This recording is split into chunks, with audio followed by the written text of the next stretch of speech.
Chapter 6 Awakening Disclaimer: I do not own Naruto. Back for another chapter of Return of Darkness. Next chapter will see to the finale of Part I and form a bridge to Part 2.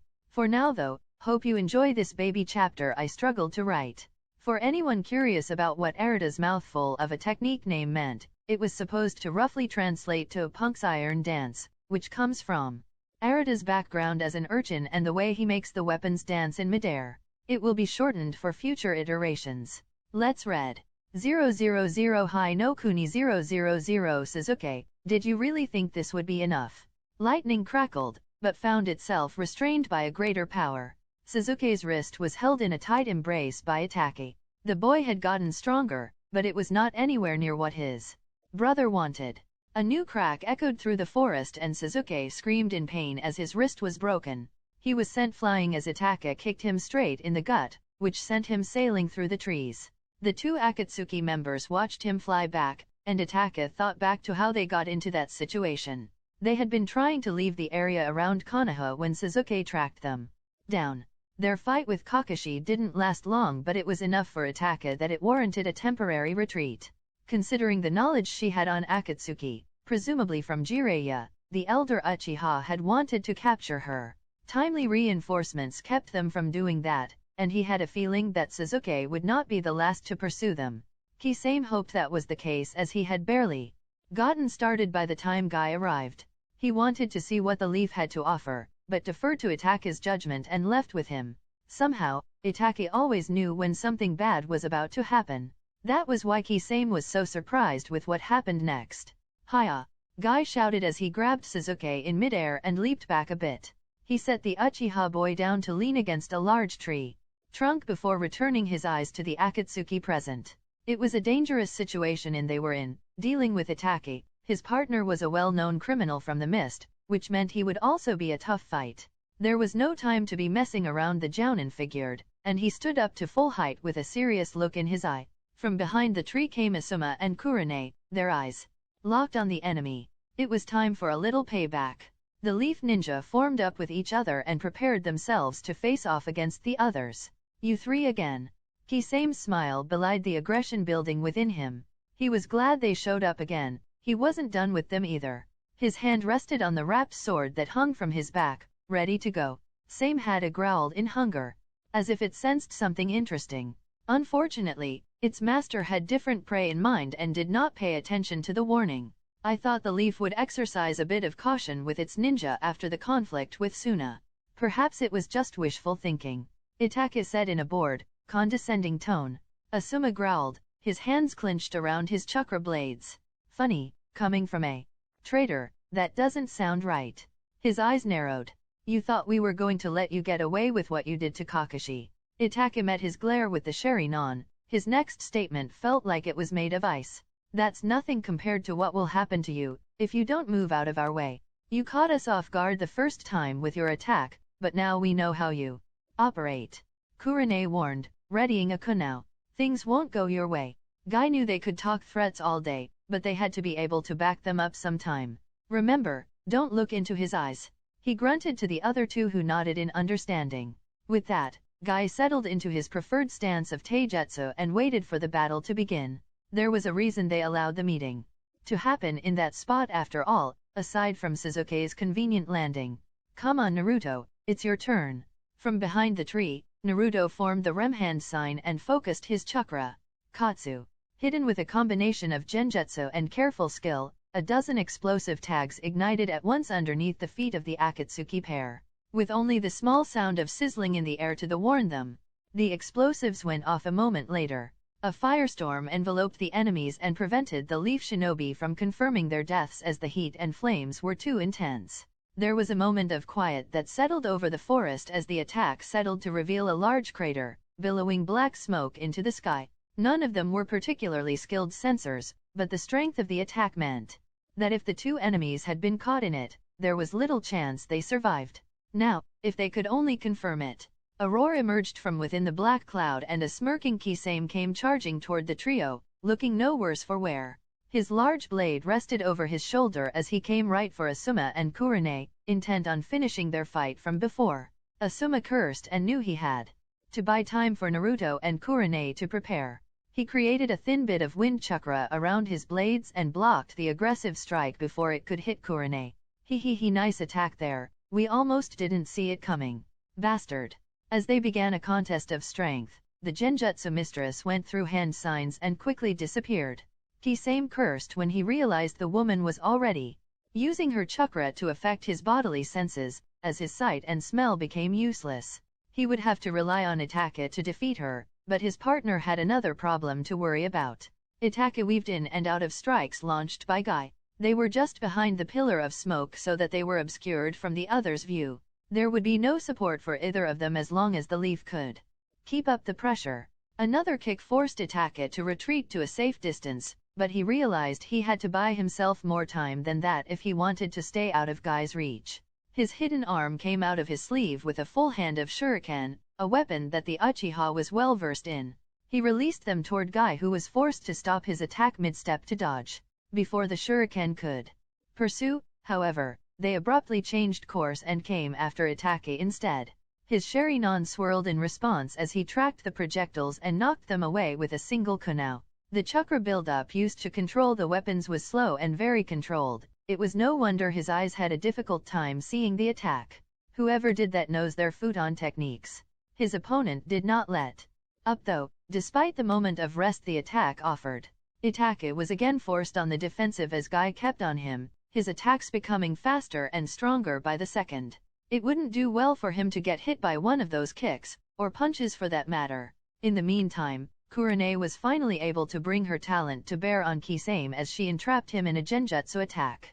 His body stopped moving as his mind made him believe a large tree had wrapped itself around him.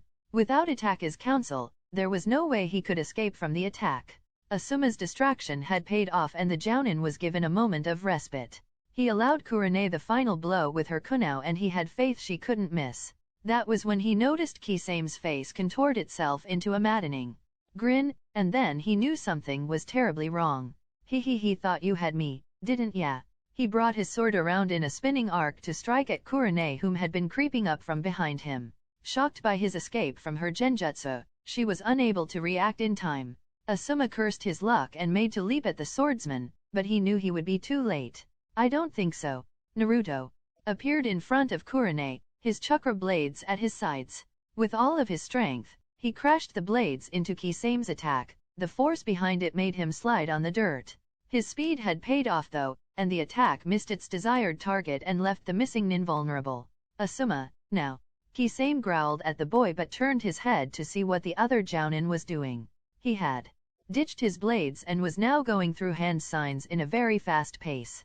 Kurane and Naruto leaped away as Asuma cupped his hands around his mouth and released a concentrated shot of dust and wind.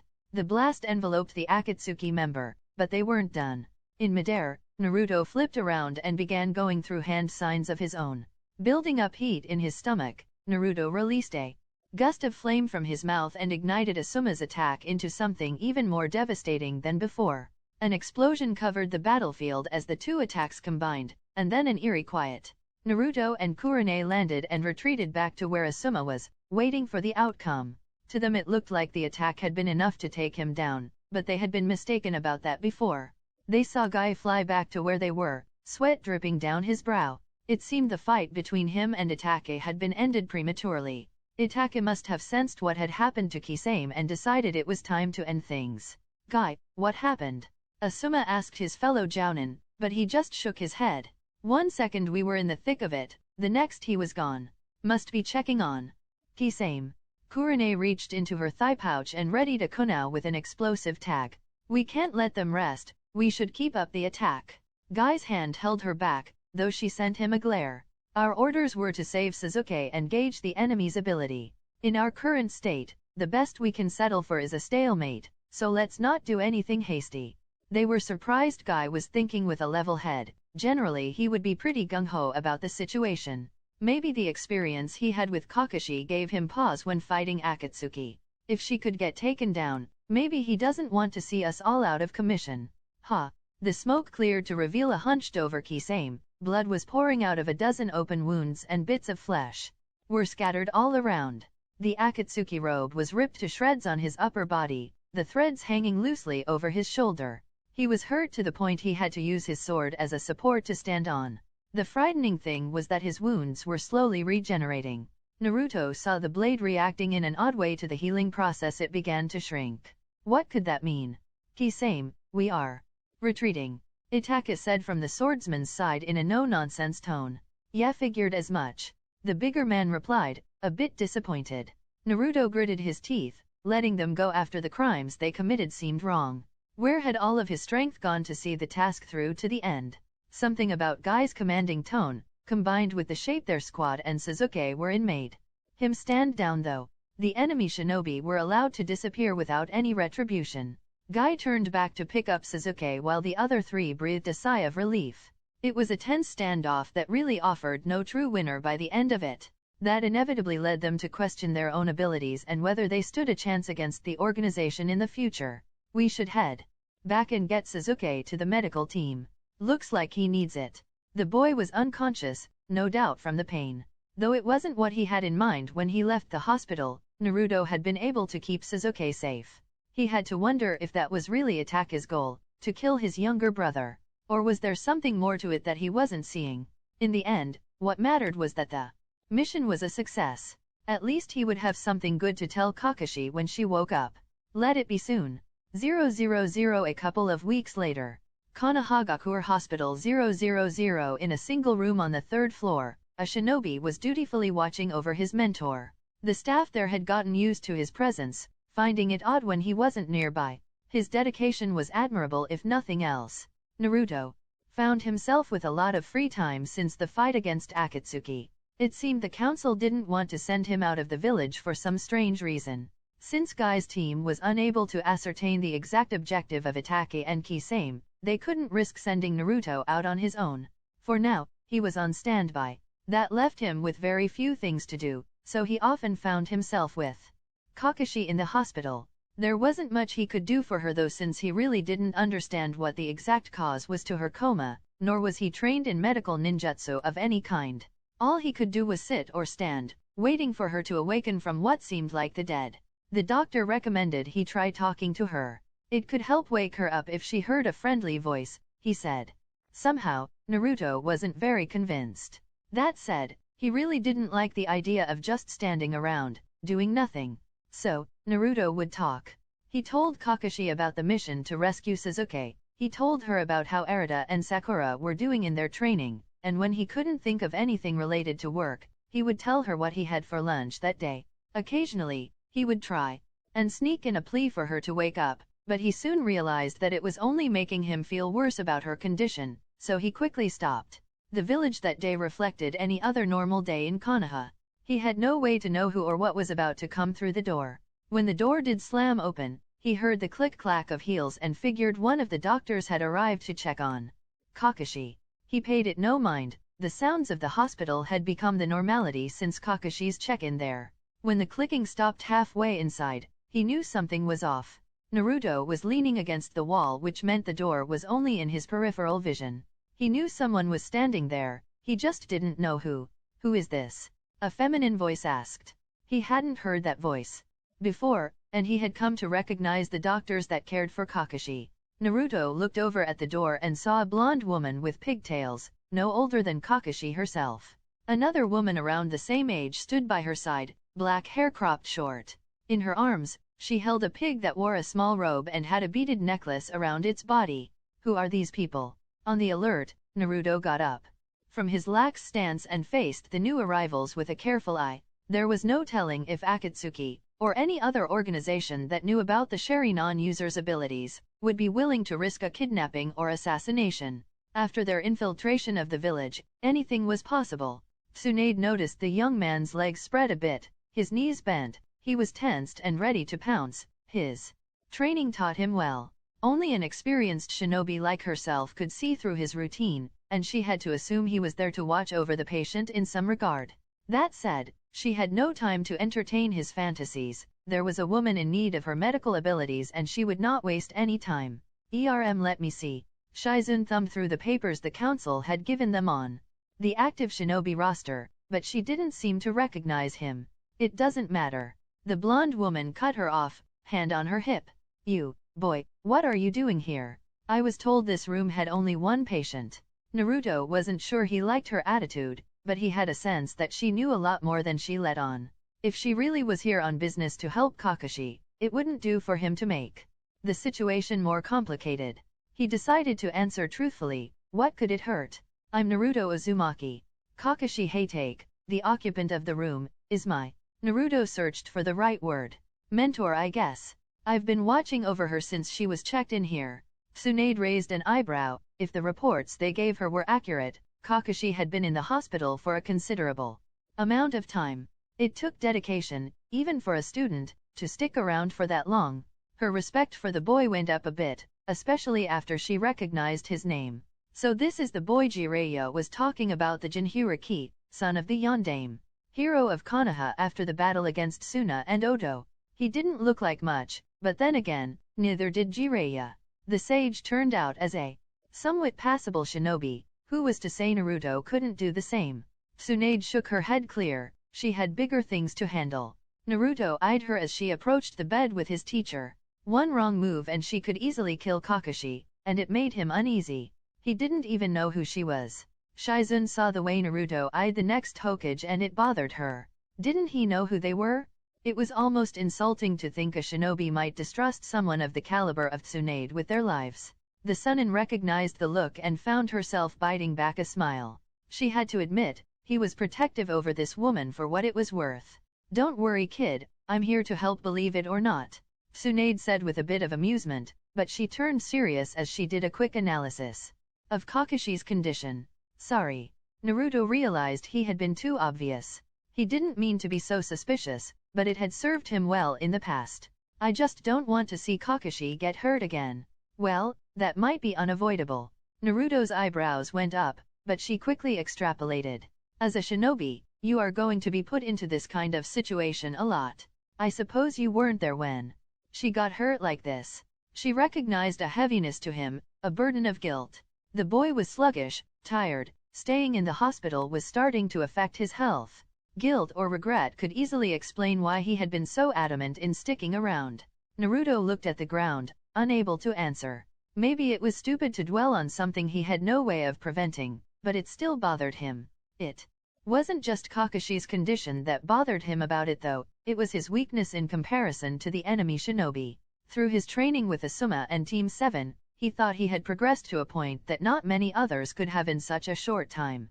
Maybe that was true, but it still didn't prepare him to fight against someone like Orochimaru or Itachi. It was going to take a lot more if he wanted to protect the village from those kinds of threats, and he wasn't sure if he could do it.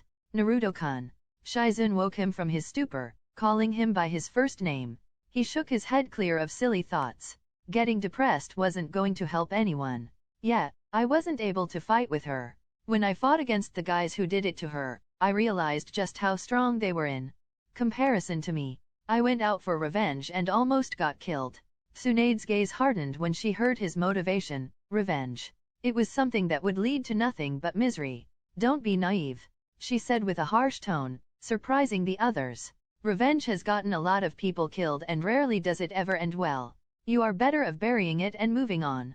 Naruto crossed his arms in an act of defiance, but dropped them a moment later. She was right, after all. Yeah. Things were silent for a while as Tsunade continued to touch and prod Kakashi's body on occasion with her hands. After she had gotten a grasp on what was ailing her, she began to go through a set of well-practiced hand signs. Her hands began to glow a sage green, the color associated with medical ninjutsu, before she placed one over the Jounin's forehead. Naruto waited with bated breath. He had seen different doctors attempt the same thing every week he had been there, but to no avail. What would make her technique any different? Somehow, the new arrival's natural ability and commanding aura gave Naruto a sense of hope he had not felt in quite some time. Shizune couldn't help but smile as she saw relief flood over Naruto as Kakashi began to stir. It was as if all that weight on his shoulders finally could leave him. Ah, my head. Kakashi grumbled. An unsteady hand drifted toward her scalp before it was slapped away by Tsunade. The treatment had not been completed and she did not want the woman to interfere. Hold still, there is still some healing left to do. Tsunade's voice offered no room for argument, and the Jounin reluctantly laid back down. Kakashi-sensei. Naruto couldn't hold himself back as he made a step toward the bed. Naruto, is that you? Her voice cracked, her mouth was surely dry from inactivity. It's good to have you back. He stumbled out. Her eyes were still closed, though her strength seemed to be slowly returning. How long have I been out? A couple of weeks. That seemed to bother her greatly as her eyebrows furrowed. Surely her thoughts were racing to try and account for what she had missed, what had happened after she was knocked unconscious. And Akatsuki, are they? She left the question open on the off chance Naruto didn't know what she was talking about, but she had a hunch he did. Gone. Naruto said, his jaw clenched. But Sasuke was wounded when he went after one of them. We were able to get to him in time though, and Akatsuki was forced to retreat. The news of Sasuke getting involved did not sit well with Kakashi. She opened her right eye, quickly closing it again with the light in the room being too much to handle. Shizune quickly switched off the ceiling lights and closed the curtains to better help her adjust. It was timed just as Tsunade relinquished her hold of Kakashi, though she remained close to the bed. Sasuke's injured? Kakashi asked Naruto, turning her head toward him. He looked normal enough, but he also seemed to be exhausted. What had he been doing since she had been knocked unconscious? Yes. Tsunade answered instead, making her turn around. After I was done with you, I was going to go check on him next. I see. True to herself, Kakashi remained calm in the presence of a stranger. Even after being given the troubling news, she didn't break her facade.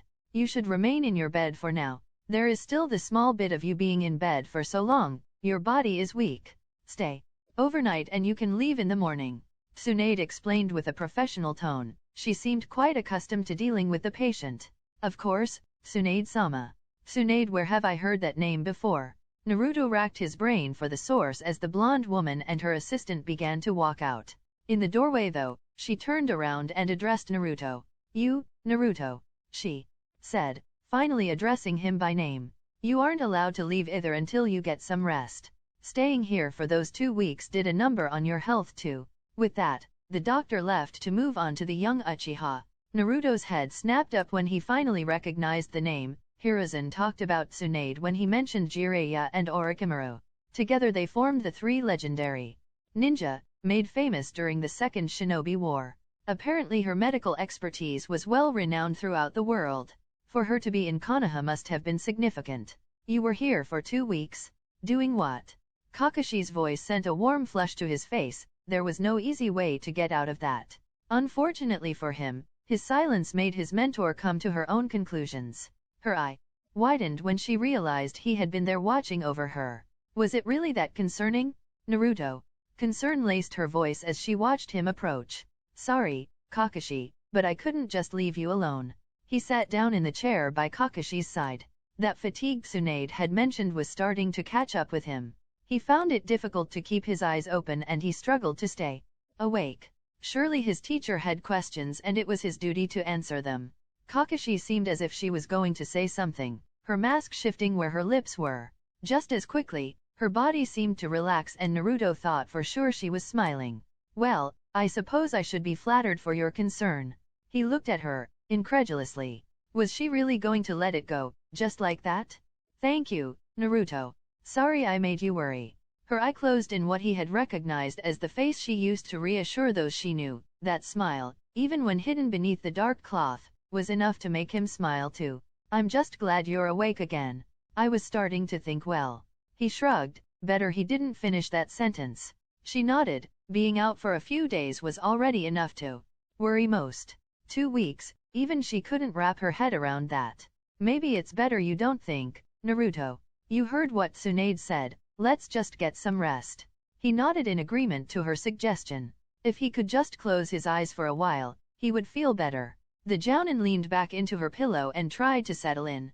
She had no intentions of going to sleep, as she was already well caught up in that regard, but it might make her blonde compatriot feel more comfortable going to sleep if she was going to as well. With a bit of hesitation, Naruto folded his arms on the side of her bed as a pillow and laid his head down. The drastic shift from falling asleep haphazardly in the chair or against the wall made sleep come easy for him.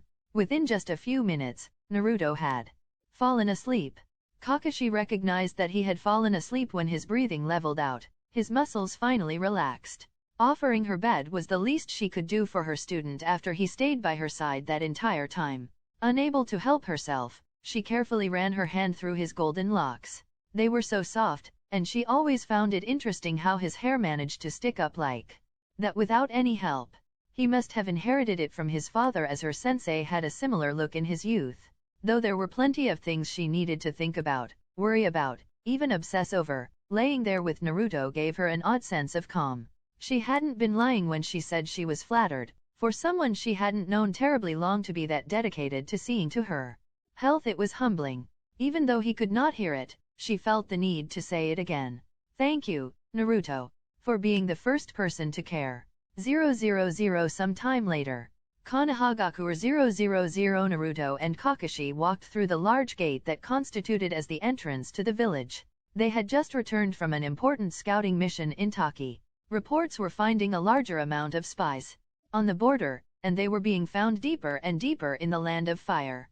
Considering their experience and how comfortable they were working with each other, Tsunade assigned them together. In the meantime, Team 7 kept on doing its own missions that didn't require Kakashi's leadership. Most were simple chores, but on occasion they would leave the village. The last they heard, Arata and Sasuke both were in the hospital recovering from another mission. Apparently, the enemy was a bit too much for them to handle alone, so they had to work together to fight them. The two had a strained relationship, though they still respected each other. Hopefully, nothing was out of the ordinary. Glad to be back, Naruto said with a smile as they walked the streets. Kakashi nodded, tilting her head toward the sky. It was nice to get out of the village after she had to stay in the hospital for so long. Kakashi-sensei, after we report to Tsunade, why don't we grab lunch and take some to the rest of the team? It would be no surprise to find Sakura in the hospital, doting on Sasuke. That meant they could reunite the team for a nice lunch. It was something they hadn't had the opportunity to do in a long time. The Jounin smiled. That sounds like a good idea, Naruto. They remained in comfortable silence until they finally arrived at the Hokage's tower. It was a short walk up the stairs before they entered to find Tsunade, as usual, swamped with paperwork. Shizune wasn't feeling merciful as she plopped another stack down in front of the older woman's face, much to her chagrin. Damn it, Shizune, I said bring it when I was ready. Does this look ready to you? She grabbed a bunch of the documents and waved them around to make her point. If I waited for you to be ready, these papers would never be signed. Please continue, Hokage, her apprentice said with a teasing tone, emphasizing her master's new rank. It was definitely a shock to Naruto when he realized the woman he had been suspicious of was to become the next Hokage. After they got formally acquainted, a little before her inauguration, they got to know each other a little better. As it turned out, Tsunade had been brought back to the village by Jiraiya after he helped her defeat Orochimaru. Though she was not interested in becoming Hokage, she wanted to do something for the Sandaime, and she knew the best thing she could do was look after the village until a replacement came along. If nothing else, he respected her for her honesty and the loyalty she had to still go through with accepting the job. It wasn't his place to say, but he got the feeling she had taken a liking to him. It was probably nothing, but that glint in her eye every time he walked into the Hokage's office was off-putting. Hokage-sama. Kakashi announced their presence as the woman struggled to see past all the paperwork. Kakashi, Naruto, that you? In an unceremonious fashion, the Hokage pushed a heap of the paperwork onto the floor to better see them. Shizune let out a shriek and began to organize them again, but it had bought Tsunade some time. She seemed quite grateful for their arrival. How did the mission go? Any trouble? Tsunade asked, lacing her hands together. No ma'am, it was actually very quiet. We saw no evidence of Taki's movements into our country, but we were able to coordinate with the border guards. Together, we determined their most likely areas of infiltration and possible countermeasures for them to take in the future, Kakashi explained. Naruto remained quiet during the debriefing as he had already deferred his knowledge to Kakashi. Too bad for him, Tsunade was interested in his opinion as well. Regardless of his age, the boy had a good intuition. Naruto, what did you think of the border? Anything off? When he heard his name called, Naruto jumped a little. He recovered quickly though and expressed his concerns. While we were there, I found that many rivers were shared around the border. Some even flowed from waterfall country to fire. That got me thinking that, considering the fact that Taki is well known for its Sutan, their spies could be using the rivers to infiltrate the country. Tsunade raised an eyebrow, but said nothing.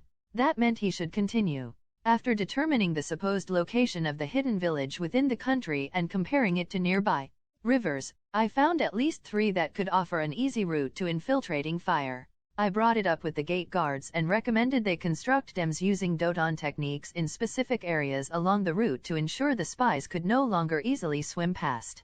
Good work. That was something no one had caught before, so let's see if it improves the situation any. You two are dismissed. They bowed and prepared to leave, but the door slammed open before they could even turn around. Tsunade-sama? There's a nurse from the hospital stood there, out of breath. After seeing Kakashi, she seemed to calm down a bit. Not one to enjoy long pauses, Tsunade narrowed her eyes.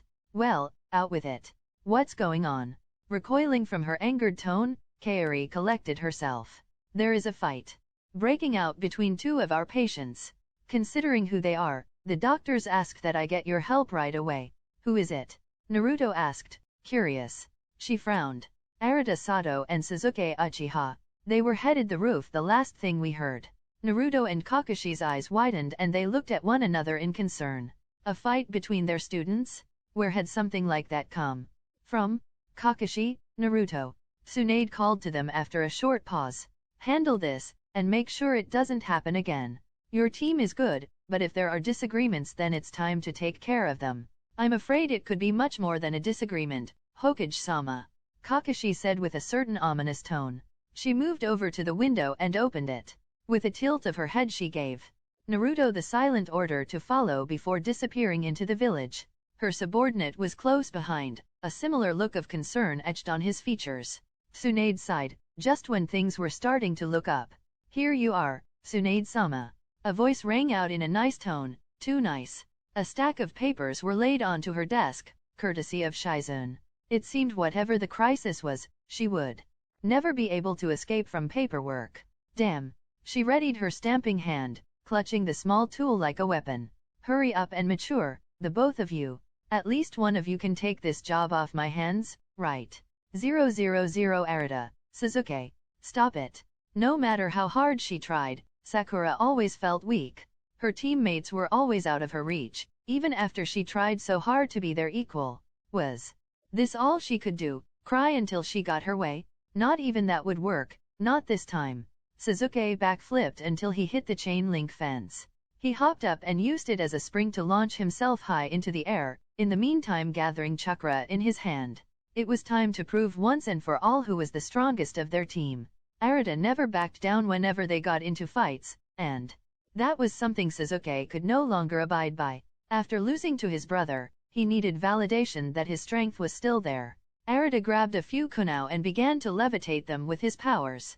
If Sasuke wanted to beat him, he was going to have to work for it. He didn't ask to become a shinobi, but if they said he was cut out to be one, who was Sasuke to tell him otherwise? If he had to prove that with a bit of violence, so be it. Arata. Sasuke growled, Chidori flaring as he sailed through the air. Sasuke. His teammate responded in a quiet, angry tone. He sent his kunai forward, straight for Sasuke. If he didn't move out of the way, he would be impaled. With all of that adrenaline rushing through his body, there was a chance he might be very willing to take that hit if it meant reaching Arata. Luckily, it never came to that. In what seemed like an instant, Sasuke's wrist that wielded the mighty Chidori was grappled by Kakashi. With little ceremony, she twisted her body to gain momentum and threw the boy toward the roof's water tower. Kakashi. Arata was taken by surprise, and the kunai were too close to stop from hitting her. Just as suddenly as when Sasuke was taken care of, the kunai changed course and plunged to the ground, harmlessly. Sakura and Arata looked around to find Naruto standing on the chain link fence, his hands in the snake hand sign. That's enough, he said, his eyes brokered no room for argument. Sakura had been running to try and stop the fight, but now she wasn't sure what to do, so she stood there and let out her feelings, sobbing. Why couldn't they all get along? Kakashi frowned and walked over to the girl. She wasn't satisfied with the way she had handled her team's training as a whole, and that made the fight her responsibility. It also meant those tears were because of Kakashi's weakness, and that meant she had to fix them. It was her first team and she was determined not to lose them. Naruto leaped off the fence and approached Arata. He was not as sympathetic as Kakashi. As far as he was concerned, those two had to own up to their mistakes. What the hell did you think you were doing? Naruto asked, crossing his arms. Arata looked down to avoid his gaze. He hated it when adults looked down on him, something he got a lot when he lived on the streets as an urchin. None of your damn busy dash. Before he could even finish the retort, he was slammed against the fence by Naruto. That isn't good enough, Arata. I asked you what the hell did you think you were doing? Kakashi and Sakura turned their heads to see Naruto scold him. It was harsh, but Arata was thick-headed. If they were going to get through to him, he needed to be reminded of the position he was in. Naruto pointed toward Sasuke, whom had finally recovered and pulled himself free of the water tower. That's your teammate right there, and no matter how you feel about him, you don't use a technique like that against them. Arata bit his lip, trying to resist from crying. I bet I know what happened. He goaded you into a fight, and you took him up on that to wipe the smirk from his face, right? No answer, so he pushed him into the fence. Again. Right. Why yeah, but he dash what both of you did was wrong? Both of you have to own up to it. We trained you to work together, not go for each other's throat when you get angry. Naruto was so disappointed, he let his emotions get the better of him. He's right, Arata. Both you and Sasuke were out of line when you chose to fight one another with techniques aimed to kill, not wound. Kakashi said, before looking down in regret. But as your team leader, this was my responsibility. It's my fault it has gotten this bad, so I'm sorry. Arata couldn't believe he was hearing his sensei say things like that. Was she being serious? It was their fault that they fought each other, not hers. But Kakashi-sensei she disappeared in a cloud of smoke, cutting off his protest. He saw her reappear next to Sasuke, probably to give him a similar lecture. The hand that had been painfully grasping his shoulder was withdrawn, and Naruto backed away from him. Comrades don't fight dirty, Arata, remember that. You don't have to like Sasuke, hell, that rivalry might even make you want to train harder, but don't let it be your sole focus. Remember what's really important, and you won't fall to the same trap as Sasuke, Naruto said in a somber, almost regretful tone. After seeing how that revenge had consumed Sasuke, he had to admit that things did not look good for the Uchiha. He would have to rely on Kakashi to handle him, because if his angry display was anything to go by, he still had a ways to go before he could be a proper sensei to anyone. That didn't mean he was any less concerned for Sasuke, but helping him sort out his problems was something that Naruto was not equipped to handle. The least he could do was try and prevent something like what happened today from happening again. Unable to respond, Arata just nodded. It wasn't like he enjoyed fighting with Sasuke, he didn't live for combat. He'd much rather sit around and do nothing than be a shinobi. Too much thinking, too many rules. But that was what he was now, and if it meant his sensei could rest easy, he would try harder. Come on. Naruto looped an arm around his shoulder before ushering him toward the door. He motioned for Sakura to follow as they walked past. Both genin were confused, but did as they were told. Where are we going? The girl asked, confused. Before this mess happened, Kakashi and I were going to go and get you guys lunch. Now that you have so rightfully displayed you can walk. He painfully rubbed Arata's head to make his point, much to the boy's ire. We can go out for lunch. My treat. Despite the situation, the younger shinobi couldn't help but smile. Even after such a tense standoff, Naruto was still trying to make them feel better. Though they wouldn't admit to it, they had come to see him as another sensei. He was around as much as Kakashi was when it came to training, and he checked in on them even when Kakashi was out of action. To see him concerned about them validated their belief that he was in fact a teacher to them.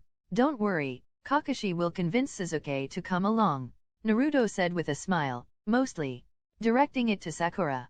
Knowing him, it might take an extra bruise or two. After only 5 minutes of walking, the team was back to all smiles, and Naruto only hoped he could make it last. They deserved better, and he hoped they could find a way to get along again. What they had all been through together should have been enough to validate they were just as good of friends as they were teammates. Boy, we need to talk. A deep voice rang out in Naruto's head, making him stop in his tracks. It was something he had thought would never happen, considering how quiet the beast within had been. What made him want to talk now, of all times? Naruto-san. Sakura called out in concern. The blonde had just frozen up in the middle of the road. He pushed the thought from his mind and smiled. It's nothing, just remembered something I need to do after we eat. Come on.